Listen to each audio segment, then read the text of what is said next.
Welcome to your core focused full body workout. Grab an elevated surface and a medium dumbbell or just something heavy that you can hold on to. It will be going overhead as well, so just keep that in mind.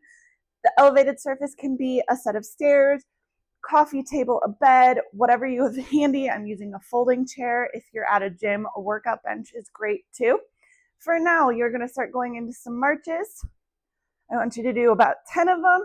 And then you're going to switch to opposite arm, opposite leg, marching soldiers, and keep going back and forth between those two. I'm going to walk you through our workout today as you're doing that warm up.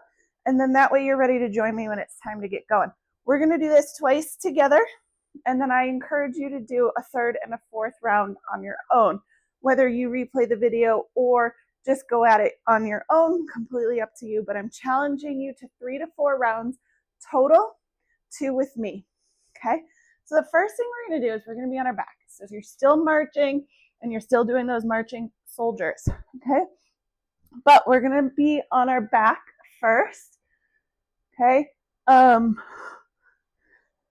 you can start just here, and then as you exhale, you're going to extend one leg, bringing it back in. Inhale, switch. Okay, if that's too easy, then you can start to add the opposite limb. Or we can now go into bringing the knee up, okay? Or I'm going to be here for now, and you're going to tap one knee down as you extend that opposite arm, okay? If this is still easy for you, you can then start trying to go into more of an extended straight leg.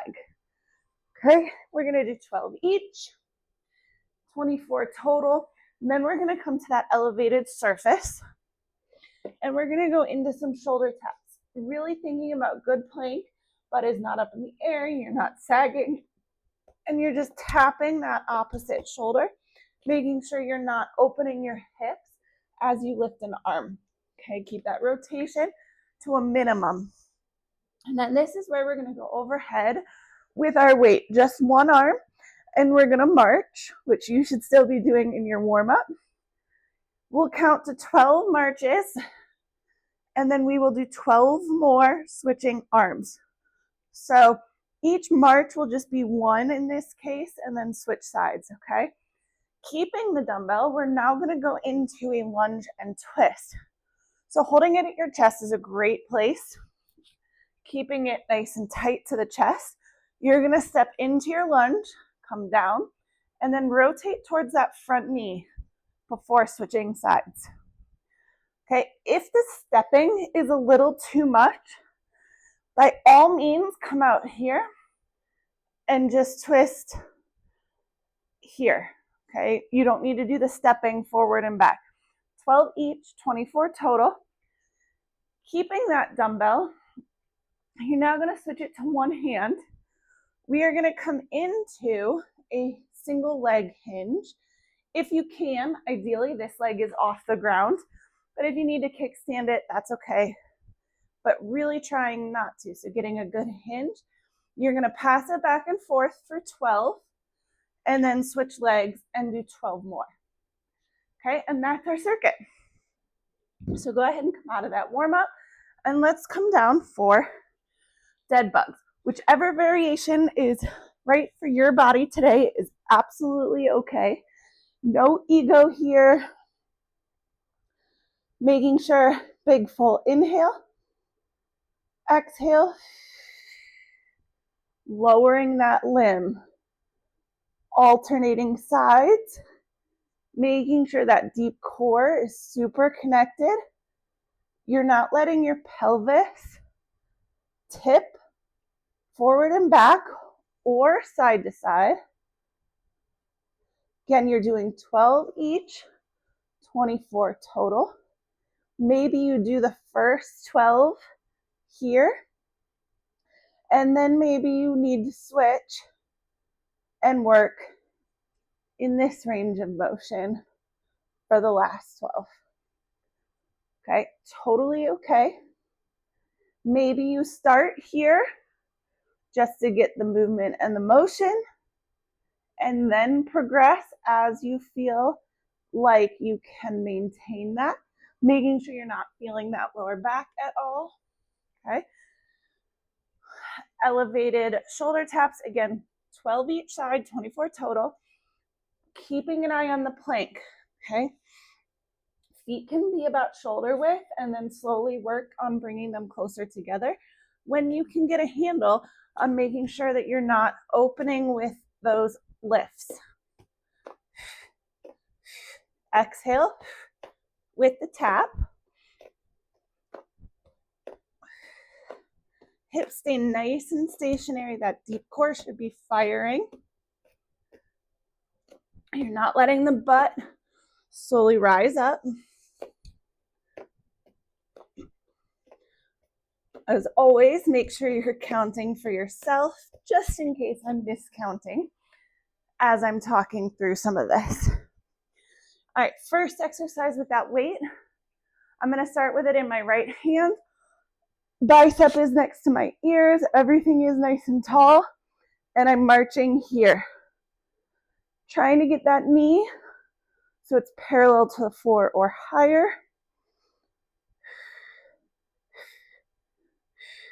Arm is super, super straight. You're only doing 12 before you switch side. So you will do 24 marches.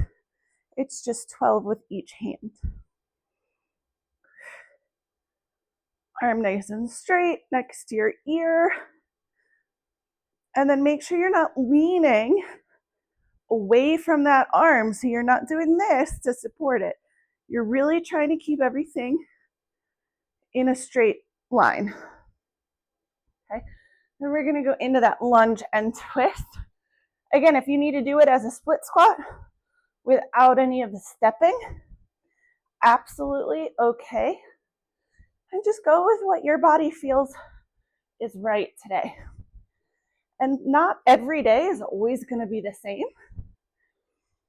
So some days you might need to regress a little bit, and that could be simply that it's a certain day in your cycle, you were extra stressed about something. It happens. We're moms.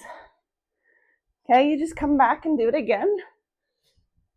You're here, you're doing it, and really, that's what we're looking for, and that's what matters.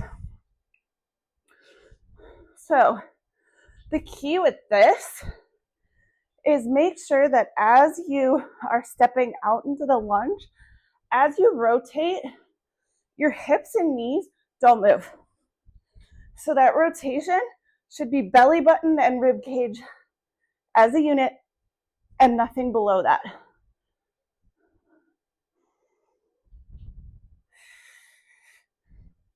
Woo.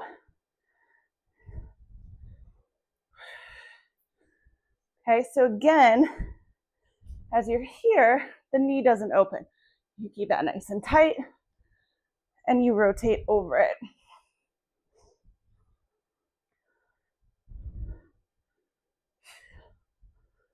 And then make sure too that you're not rounding or leaning. You're really just trying to pivot that rib cage over your hips.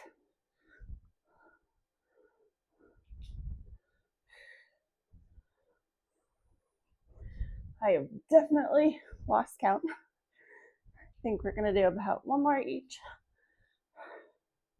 It's really hard to talk and count. Oops. Still keeping that weight. We've got that airplane pass. So again, simply it's just 12 quick passes on one side. Keeping that hinge. Whew. So what that means is making sure your knee stays over your midfoot. You're really pushing the butt back behind you. Back leg is lifted.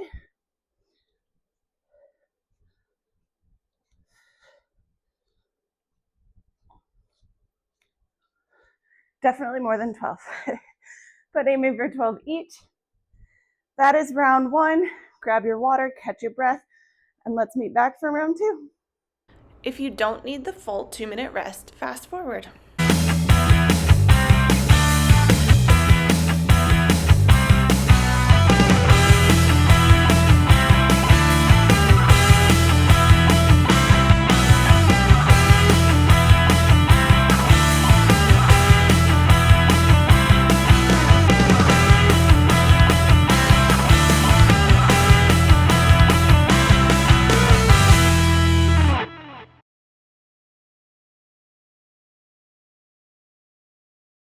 All right, we're not wasting any time. We're right back into those dead bugs. Go with whatever variation that worked best for you in round 1. Okay. Thinking about that exhale, engaging that deep core, maintaining the stability of the pelvis and rib cage. That's what these are helping work. It's helping brace and stabilize the pelvis. We need our limbs to be able to move freely while our pelvis and our rib cage hold us nice and stable. There are other exercises and other moments where we want everything to be mobile, or maybe our limbs stable and our trunk mobile. But this case here with these dead bugs, what we're really, really, truly aiming for is making sure that this is not happening. We're not using lower back. We're just trying to get that deep core to fire and stabilize and support to help heal things like diastases, leaking, back pain even. Okay, sometimes back pain might be happening because you can't stabilize in something like that dead bug. Okay, elevated shoulder taps. Again, nice, good plank. Shoulders are over wrists.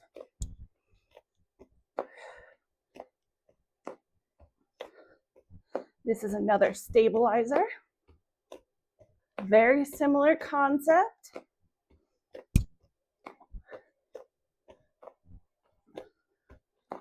Helping get those lower abs on board. And again, making sure that the limbs can move without the pelvis following suit. Go into that overhead march.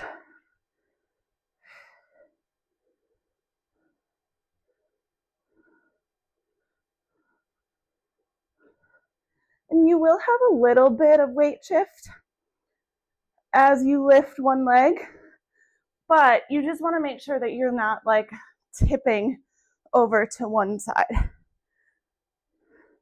and really trying to minimize the weight shift.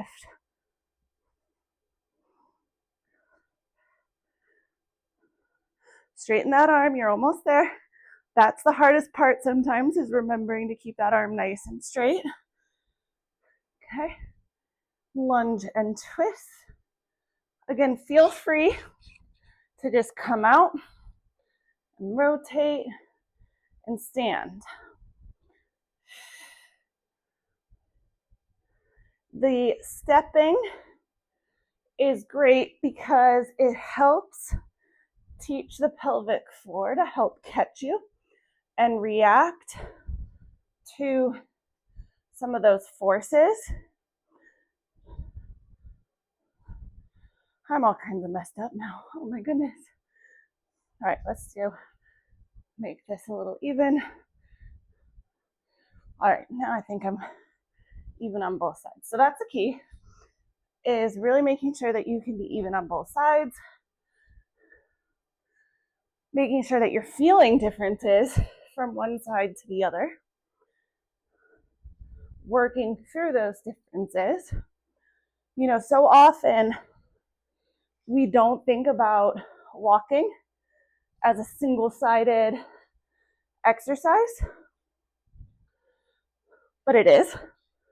Running is a single leg exercise. So working that single leg is going to be incredibly important for keeping the system balanced. And sometimes you get things like diastases or leaking because one side is just not doing what it's supposed to, and the other side is taking up too much slack.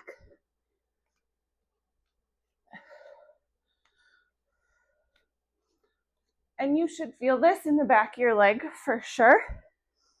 All part of and connected to that pelvic floor and core.